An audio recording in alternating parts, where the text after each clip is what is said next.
gente. Joia, eu sou o Lucas Oliveira, curso Medicina Veterinária no Instituto Federal Goiano e junto com os meus colegas Gabriel da Silva, Guilherme Cássio, Maria Eduarda e Vinícius Gomes, viemos aqui apresentar um pouquinho do nosso conhecimento sobre cloroplasto, diante da matéria de Biologia Celular, dirigida pela professora Adriana.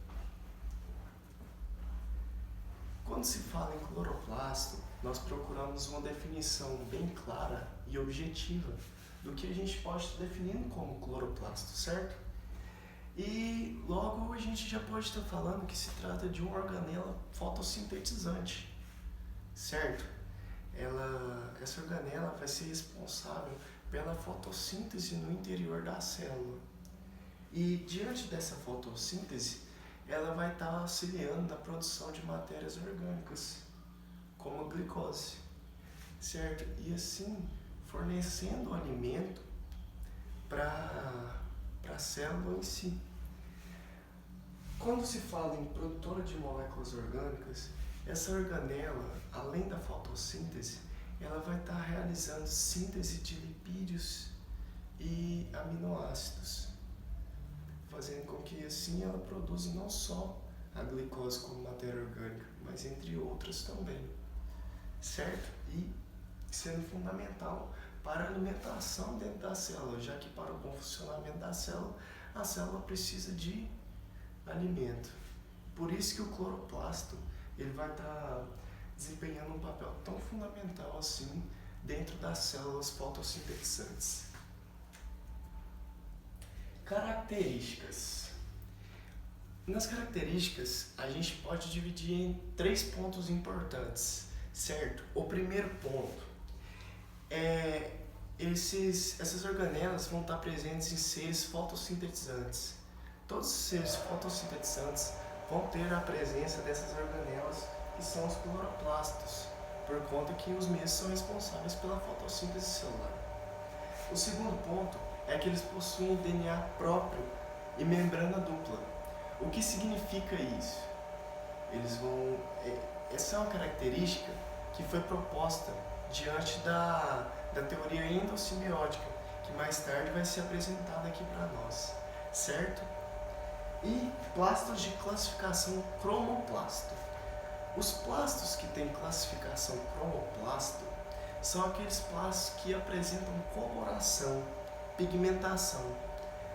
E o cloroplasto é um exemplo desses plastos, por conta da clorofila, que é a pigmentação verde do cloroplasto, que vai estar auxiliando também na fotossíntese.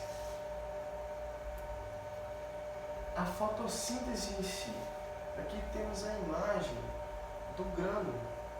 O grânulo vai ser uma estrutura que vai estar presente no cloroplasto, que vai estar junto de certas antenas de captação e dos tilacoides, vai estar fazendo esse processo de fotossíntese dentro do cloroplasto, certo? E com isso, a produção de energia, ATP.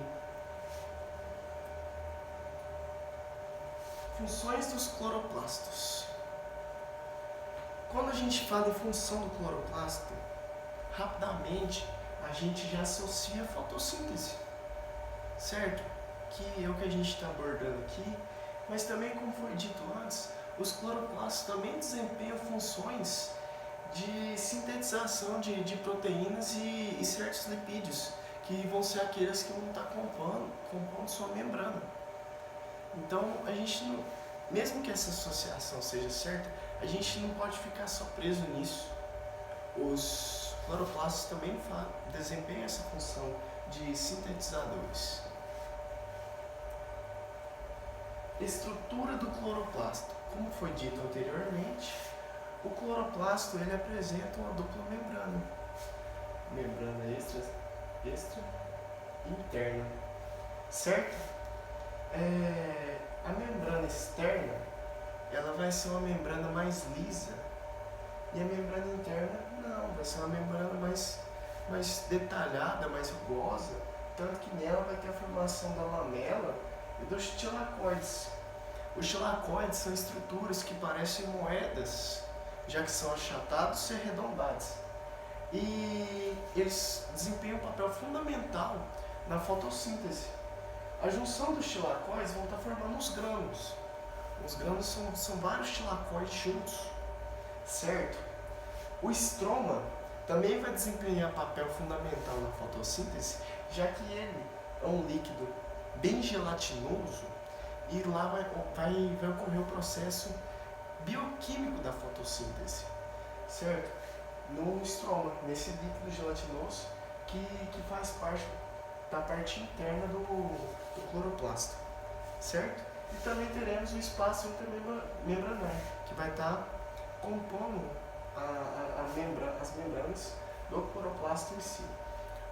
O cloroplasto, ele tem característica mais achatada e alongada, mas ele pode variar, ele é bem variável.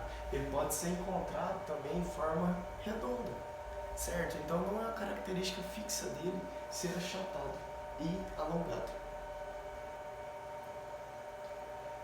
Teoria endossimbiótica, que é onde a gente vai estar abordando a origem do cloroplasto, que também é a mesma da mitocôndria, certo?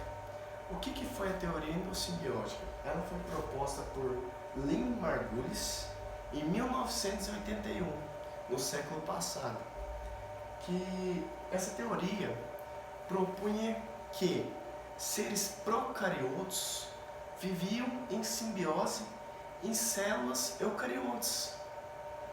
O que ele propôs? Os seres procariotos aeróbicos de vida livre formariam, depois de um tempo, pela simbiose, a mitocôndria. E os seres procariotos anaeróbicos, fotossintetizantes, dariam origem ao cloroplasto, certo? Então o que aconteceu?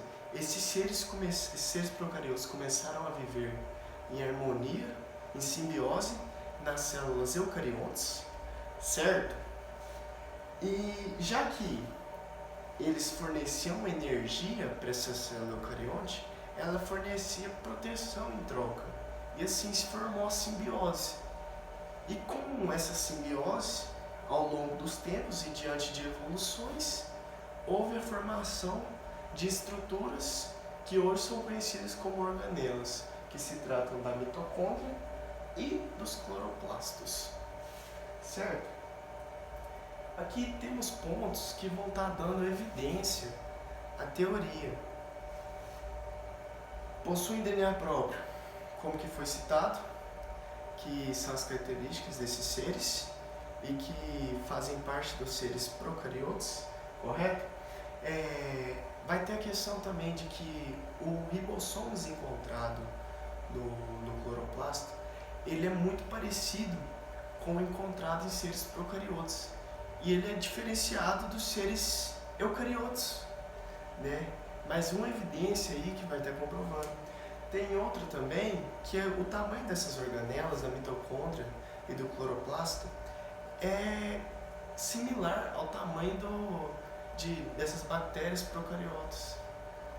E além de certos outros fatores, como a bimembrana, que também pode ser outra evidência da teoria, mostrando assim e evidenciando assim que a mitocôndria e o cloroplasto vieram de origem endossimbiótica, da teoria endossimbiótica, onde seres procariotos viveram em simbiose com células eucariontes. Claro, também a formação do cloroplasto em seres procariontes, certo? Já que os mesmos também vão estar desempenhando o papel de fotossíntese. E aqui estão nossas referências, onde usamos para estar produzindo esse trabalho, certo? Muito obrigado.